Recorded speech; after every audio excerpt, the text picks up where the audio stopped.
everybody. It is me once again, Professor Moptop. Welcome to our week here at Beetle University. Hello, Honey Pie. Thank you for stopping by. This week, we have a really big Beatle song to talk about. There's a lot of big deal Beatle songs. There's a lot of songs on their A-list, but one of the really big ones is one called Hey Jude from 1968. I'm going to tell you all about it, and you're going to get two really good hunks of audio with some really interesting audio as well this week in your mailboxes. Starting on July 28th of 1968, the Beatles started recording and rehearsing the song Hey Jude. Now, in the summer of 68, the Beatles and their crew spent a whole day at a bunch of different locations getting their picture taken. This was called a mad day out. You'll see these pictures all over the place. It's where Paul is wearing the purple shirt. They changed clothes a bunch of times throughout the day, and they had a really nice day together. All the Beatles, all their wives, some of the friends were all around, and everyone hung out and really enjoyed themselves. The following day, they started recording Hey Jude. That's on July 29th. Now, June, earlier in the year, Paul McCartney went to visit Julian and Cynthia Lennon. Cynthia and John had just recently been divorced since Yoko Ono stepped into the picture. Paul was a friend of Cynthia, as he was a fan of young Julian as well. As Paul was driving there, it was about an hour away, he was driving with the radio off, and he started thinking about young Julian. He would call him Jules, and he started singing Hey Jules. He thought about the song while he was driving, complete with the na-na-na-nas, maybe or maybe not. After he had written the song and had it all said, he played it for John. John thought it might have been about him, saying that, oh, this is Paul writing for me, saying it's okay to go out and get her, referring to Yoko Ono. It's likely that it's strictly just about Julian or someone who needs a helping hand in general. Paul played it for John and Yoko.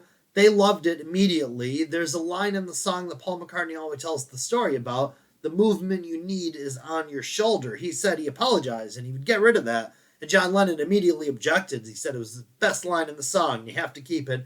And Paul respected his opinion on that. As writing partners, even though they hadn't written songs together as often by 1968, they were still considered partnership.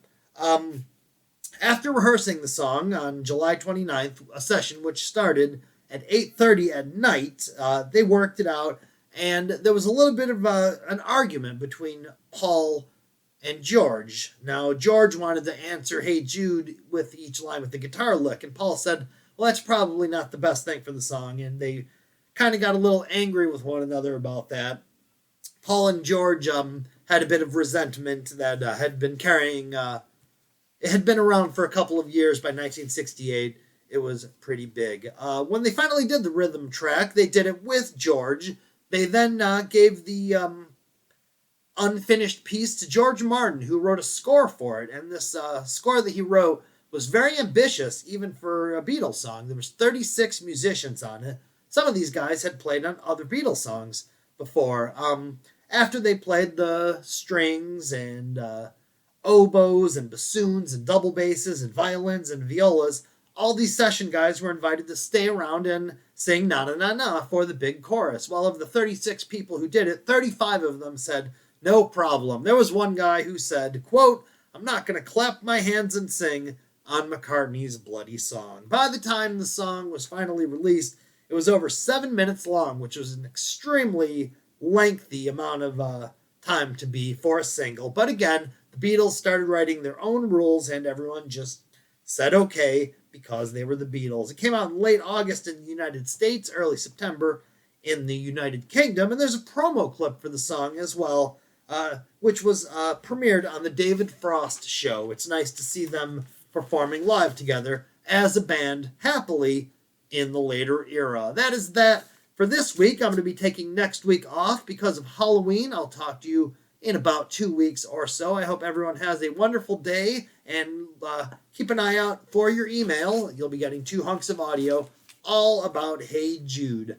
Have a great day, have a great Halloween, and thank you. I'm Professor Moptop.